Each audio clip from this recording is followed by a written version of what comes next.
Hey, what's up, everybody? Welcome back to the Wordsmith's Forge. I'm Matthew J. Coran.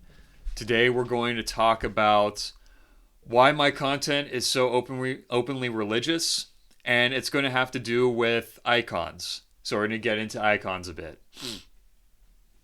And I want to start by saying that nothing I do or say is ever meant to.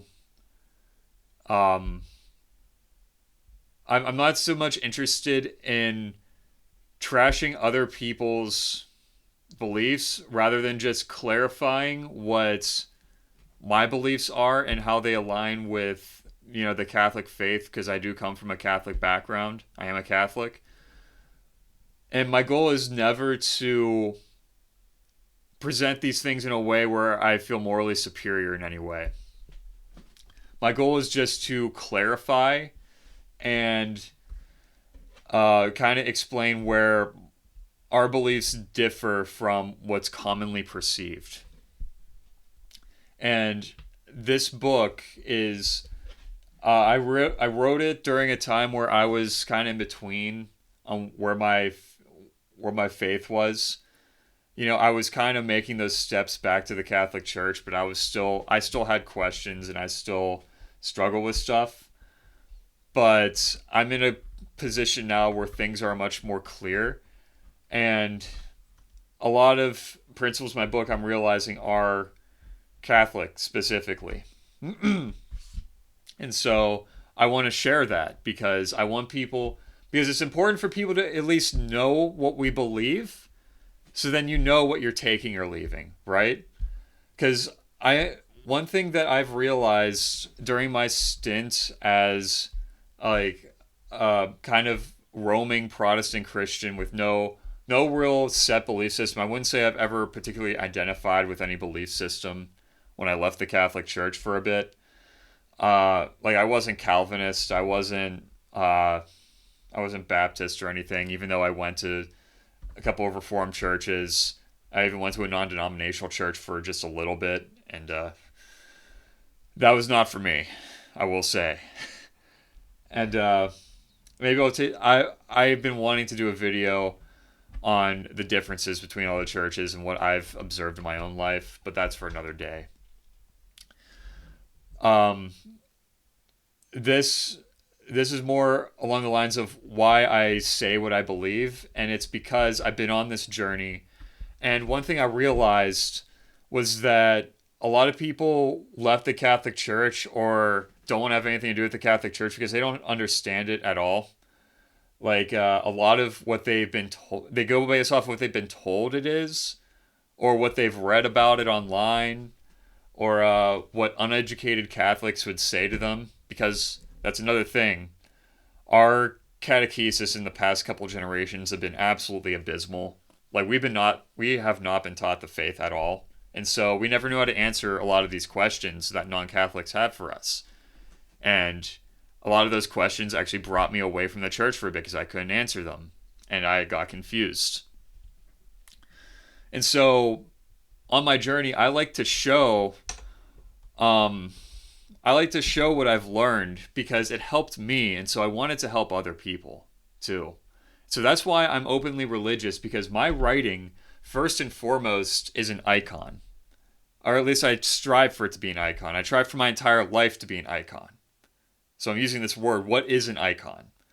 An icon, like you see them in uh, the ancient churches, Orthodox, Catholic, Assyrian, they're images that represent a divine truth, part of the divine revelation revealed by God. And so, how are we icons? Because we are meant to point people to a truth that is revealed in God. Just like how Christ is the living icon of God the Father. You know, those who see him see the Father. So he's an icon of the Father. And so can the same be true for us? When people look at us, do they see Christ? Right? And so we are all called to do that in some way, shape, or form. And I had a serious conversation with myself about how do I do that in my life, right? Because I'm not a priest, so I'll never be a priest because I'm married. And I don't think that's what I'm called to do. So I'm not called to be like a teacher in the formal sense, but I have been given the gift of being able to communicate things in different ways, whether it's through story or through me just talking. Because I have kind of an artistic mind and the mind of an engineer, so I know how to make things abstract in a way where people don't see the truth bluntly, but it's revealed in a story form. Just like how Jesus would speak in parables, not comparing myself to Jesus in that way, but it's the same basic principle. He would speak in parables to reveal a greater truth.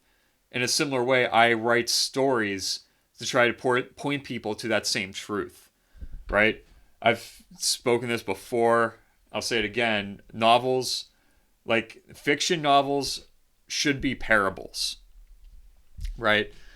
Yeah, they can be entertaining, but the goal shouldn't be to entertain. That's why I don't do the things that most authors tell me I should do, which is write to market, make all these entertaining things.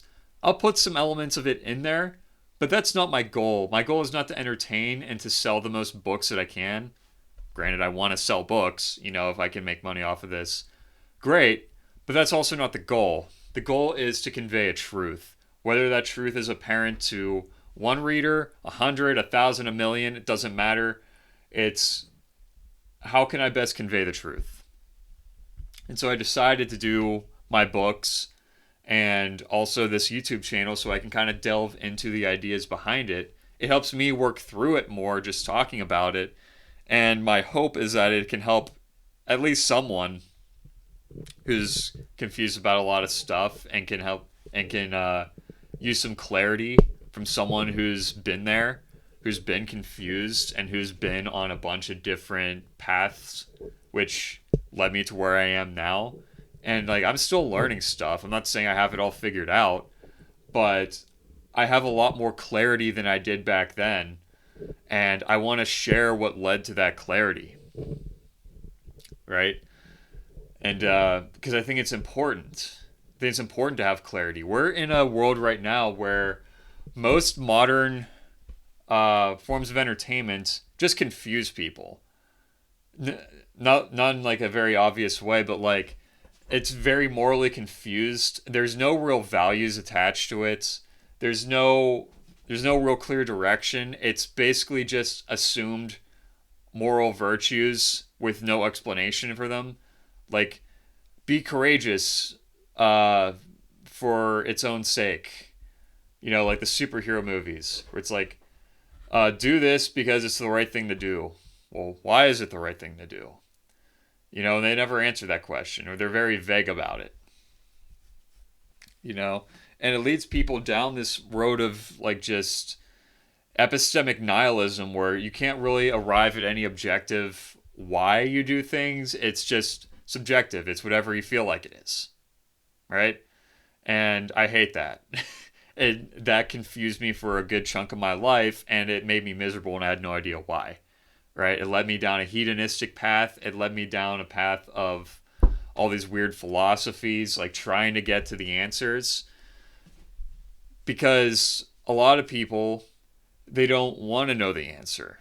They want to just keep going around in circles because the answer lies in a spirit of obedience to the truth that has been revealed, and people see that as a form of surrendering their free will and being slaves. It's actually the opposite, ironically. The more you know the truth and humbly accept it and submit to it, the more it sets you free, and the more you can be yourself. Like I'm more myself now than I've ever been in my entire life, and it came from accepting truth and not trying to find all the answers myself, not trying to take the concept of God and twist it into something that seems palatable to me, something that seems nice to me, instead of accepting some difficult truths. even some things that to this day don't make sense to me. But in my heart of hearts, uh, like in my own experience, I know that they must be true. And I'll speak of that more maybe in another video. I'm going to keep this one relatively short, and I've already kind of segued a bit. But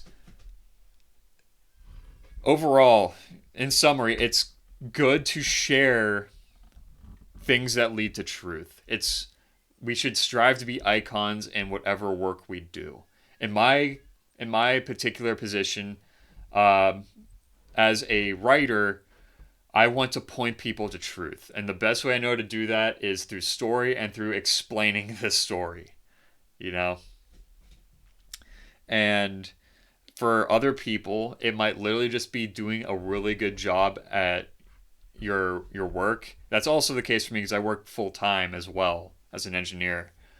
And so, I also think about ways that I can point people to Christ in my everyday life, whether it's being kind and just sharing some wisdom from the Bible, or you know, talking about different ways that I'm being led in my current faith journey. Just sharing things. And like I've seen it work in real time. People resonate with that. They resonate with authentic sharing, not with this pounding the table. You must believe this. Like, you need to be authentic. And that's what I'm trying to be here. And that's the reason I'm openly religious, because my Catholic faith is the most important part of my life, and I want to share that. Why wouldn't you want to share the most important part of your life? You know? Otherwise, it's just you're being fake. You're holding back. And I decided I don't want to do that anymore. And so I encourage other people to also be like that. Not necessarily in the same way I am, because this is me, but be that in your own way, in your own life. And I hope that helps. Till next time, take care. God bless.